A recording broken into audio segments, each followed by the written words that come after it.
I move the motion. Nowhere is the innate conservatism of Fine Gael and Fianna Fáil more evident than in this government's approach to the question of flexible work. We were told that the pandemic had changed everything, that nothing would ever be the same again, that a new Ireland would emerge from the ashes of the epoch-shaping disruptor that is COVID-19, that a new deal for working people, taking into account the lessons and the experiences of the pandemic, and indeed the innovative ways that workers, the state and businesses responded, would be forged. Now, based on the evidence so far, in the Labour Party's judgment, the government has failed its very first test. Based on the toothless legislation that was presented in recent weeks, it's a case of back to the future. I genuinely wish, Minister, that we did not have to bring this motion to the floor of the Dáil today, and we do so more in sorrow than in anger. Now, for some years now, and well before the pandemic hit, I and my Labour Party colleagues have been debating in this chamber and writing in the media about the next frontiers of workers' rights. And before the 2020 general election, Labour produced a document entitled Getting Ireland Moving, a Smarter Way to Work. It envisaged new opportunities for remote working, properly regulated within a statutory framework, which would help to cut the commute, bring about a better work-life balance, help our environment, sustain our communities and allow workers and businesses at the same time to be more productive and flexible. Now, we argue too for evidence-based ideas around a shorter working week and a right to switch off, making the point that far from liberating us from work, the devices that we have in our hands constantly meant that we were always on. Minister, technology should work for us. Instead, it can and does enslave us. The gains that workers, unions and the Labour Party have extracted over the last century and more are in danger of being lost as new ways of working take hold, and the notion of the traditional employment model is fraying at the edges. Now, we aren't Luddites either, we're progressives. Ireland and Irish-based firms are at the cutting edge of innovation, and the 9-to-5 job doesn't suit everyone, and for some the idea of a job for life spooks them. Society has changed, and so has the expectations of workers and citizens, and that's often no bad thing. The ideas we've been positing for years now were previously dismissed as the musings of lunatics, that we were seeking some kind of a utopia. But then 2 years ago this month came the lockdown. Overnight, hundreds of thousands of commuters set up shop at the kitchen table or the box room. There was an overnight revolution. Companies, the civil and public services and employees who could work from home adapted, and they adapted by and large very well. Flexible and remote work issues became the issue du jour. It was now a mainstream, real-world issue. Workers showed themselves to be as productive, if not more so, when working from home or working remotely from a hub. Citizens reported better balance in their lives. The Environmental Protection Agency reported less carbon emissions. Workers were less stressed. Those with caring responsibilities liked what they saw. Remote working works, and it works for everyone.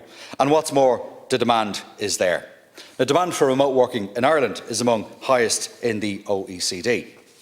And of those in employment who can work remotely, 88% of those who answered a recent Indeed survey said that they would like to do so when all the pandemic restrictions are removed.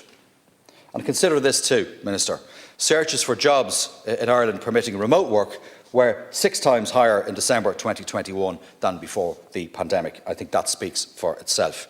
And employers who I speak to on a daily basis, large multinational corporations in my own constituency and elsewhere, tell me now that it is those who provide structured remote working opportunities who will win the war for talent in what is, as we know, a very tight labour market. Now, yesterday we celebrated International Women's Day, and too often women in Ireland have been forced to choose between a family and career, and that is simply not on. The underrepresentation of women in the labour force is a social travesty, and it is a massive economic and fiscal problem.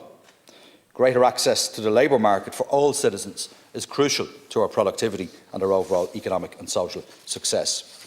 And without the right to flexible work and indeed the provision of affordable universal public childcare, we are shamefully writing too many talented, hard-working women out of our labour force. And these figures do not lie. Over the 2 years that spanned the first phase of the pandemic, 2020 and 2021, full-time female employment increased by 7%, or 56,000, while part-time female employment has risen by 10%, or 34,000. So nearly 90,000 women were able to enter the workforce, Minister, at a time when many citizens were losing their jobs. Well, many of these women haven't been attracted into the labour force by the working from home arrangements forced on companies by the pandemic, which allowed them to balance then their work with other responsibilities. Now, if the government's so-called right to request legislation goes unamended, once again, many of these women will be, in effect, forced out of the workforce. And in a poll conducted recently by Ireland Thinks on behalf of the Labour Party, some 81% of women surveyed believe workers should have a right to flexible work. Now, let us be in no doubt that the issue of remote work is a gender issue, and it needs to be accepted as such by government. I simply couldn't believe, Minister, what I read when I saw the draft heads of the bill from the Taoiseach that were published recently. It was frankly bizarre. It was quite extraordinary. No lessons whatsoever had been learned from the pandemic. Government tries to sell it as a right to request remote working framework. It's nothing of the sort. Nothing of the sort. In fact, it is a charter for refusal. That's what it is.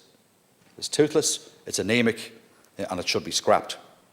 What made it worse was that it came around the same time as thousands of my constituents were literally dragged back into city centre offices, instructed to go back to the office, and at a time when the cost of filling the car went stratospheric.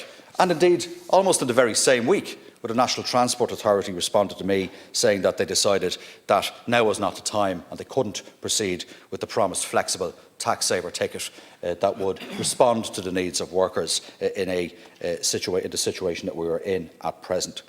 Now, commuters who had successfully worked from home for 2 years told me that they felt cheated.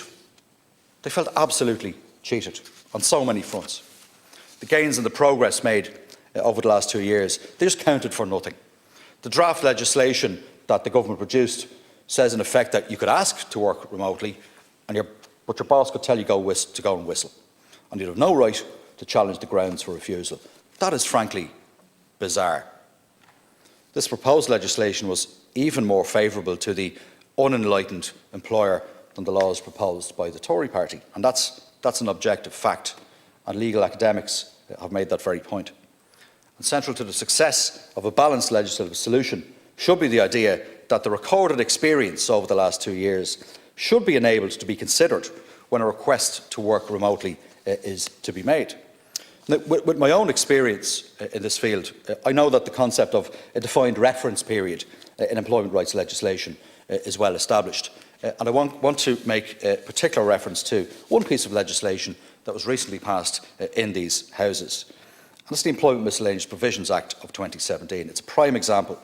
Now, this was the culmination of a process that the Labour Party initiated in 2014 to better regulate low and uncertain hours contracts. And a key feature of this legislation is the averaging out of hours worked over a period of 12 months in order to establish which band of hours you ought to be placed in when your contract is being considered. Now, this works very well.